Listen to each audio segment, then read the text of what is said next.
Okay, so now we are going to open it up for Q&A. All right, so the idea that I've put thought into this is perhaps an optimistic one, but as you might imagine, you've been a topic of conversation on this campus a lot in the past week or so, certainly among a lot of us who discuss politics, and one of the things that sort of united people who like and dislike a lot of your ideas is that we appreciate your defense of free speech, and we appreciate you coming here to talk about it with us. But one of the things I thought was really interesting is Professor Van Dyke addressed the distinction between you and Jonathan Haidt. And you mentioned this as sort of a temperamental one. And I think, I'm sure that's true to some extent, but I noticed you've made a lot of more sort of substantively inflammatory claims. Like in the course of this lecture, you called the authors of Facebook posts demons and totalitarians. In past events, you've called them things like neo-Marxists, cultural Marxists. You've called them, I believe, a fifth column that is committing treason against the West.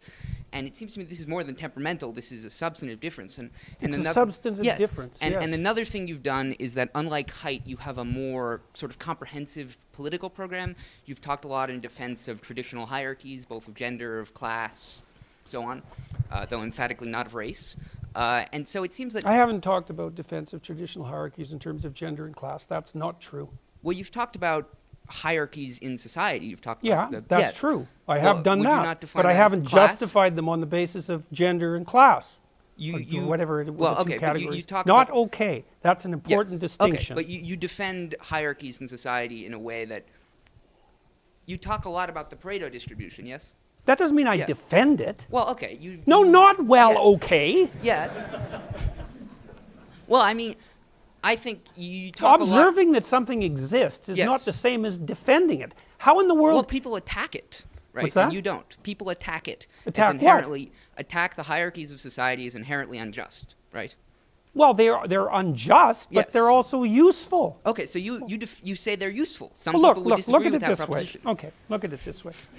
You obviously think that it's worthwhile to stand up and ask a question. Yes. So you think that standing up and asking a question is better than not standing up and asking a question. Yes. Okay, that's a hierarchy. Yes. Of values. Yes. Okay, without the hierarchy of values, you couldn't act. Of course. No, not of course. Well, wait. It's partly why I'm defending the hierarchy. Without a hierarchy, there's no impetus to act. Hierarchy, right? What's that? There is a hierarchy in society, right? No, there's multiple hierarchies in society. Okay, there are multiple hierarchies in society, right? Yes. And you say that they are based in, you invoke the lobster, right? That they are based in nature.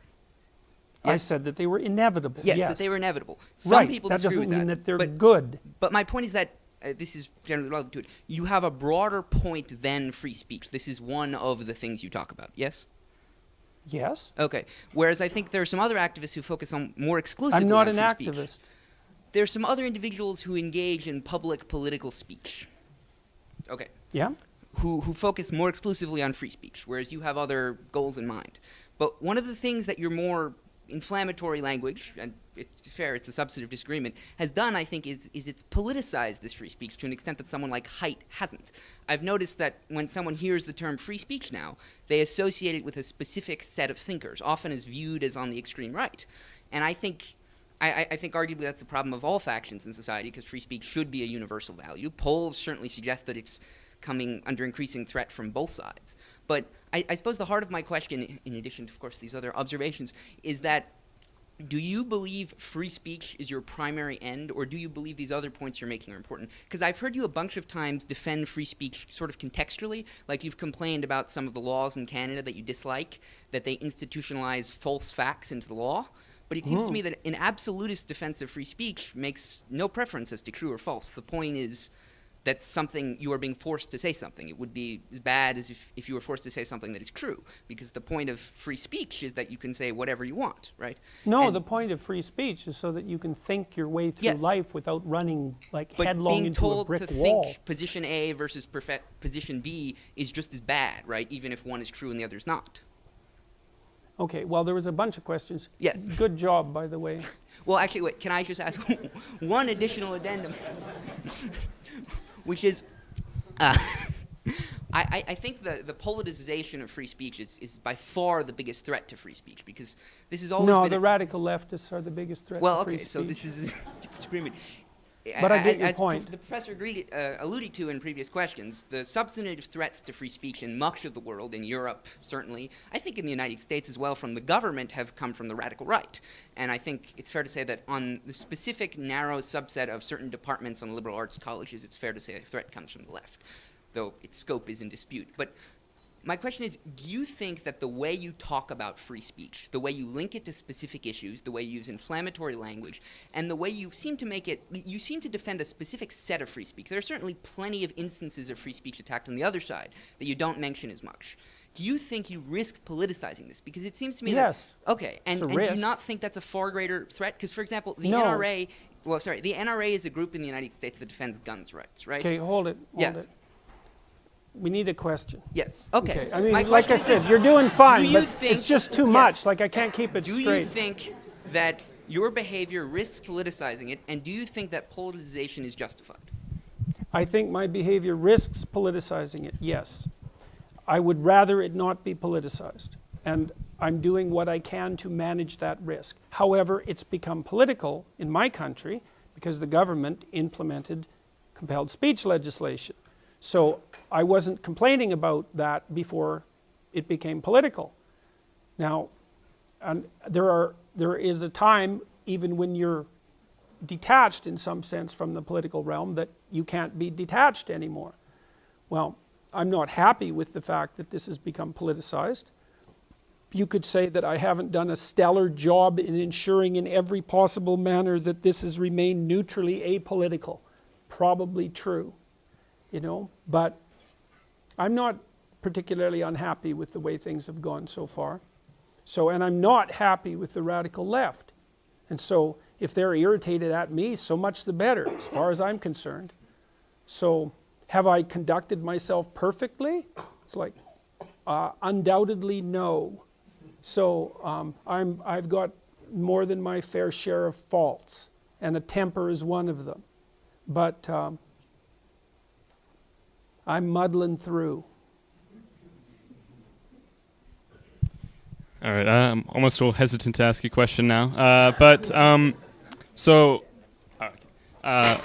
One thing I was wondering about was a lot of people, I think, would argue that kind of the values of Western civilization, free speech, the right of the individual, separation between church and state, have developed through not so much in continuous with the Judeo-Christian morality, but almost in their overthrow through such things as the Enlightenment, the scientific revolution, and how these values would never have come out of just simply the continuous of the Middle Ages and that Judeo-Christian morality. But my understanding of your view would be that those values are inherent in the Judeo-Christian morality. And I'm just wondering how you think, just what is the value of Judeo-Christian morality in the modern world? Yeah, it's a great question.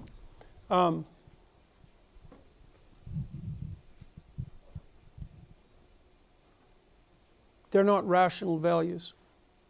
They're deeper than rational values. I mean, it was a surprise to me, going back into the past, let's say, to see how deep these values were. But I would say that not only are they part of the Judeo-Christian story, let's say, but that they're grounded in phenomena that are even deeper than that. Now, there's been a fair bit of investigation into the emergence of fair play, let's say, among animals, rats, primates, wolves, and so forth.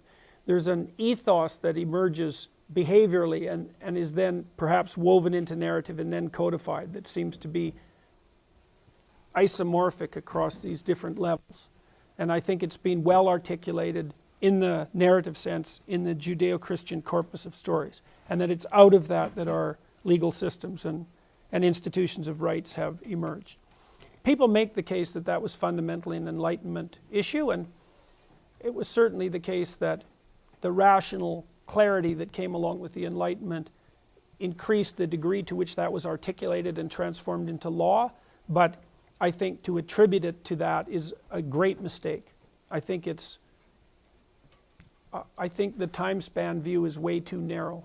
That's 500 years ago. I'm a biologically minded guy. It's like 500 years, that's Nothing. 5,000 years, well, that's starting to register. 50,000 years, it's worthy of note. 6 million years, now you're getting somewhere. There's the ethic that we're discussing is way deeper than something conjured up in like 1500 by some northern Italians. So it's an articulation of a substructure that's much deeper than the articulation itself. That's what it looks like to me. Now I think there's room for intelligent debate about that.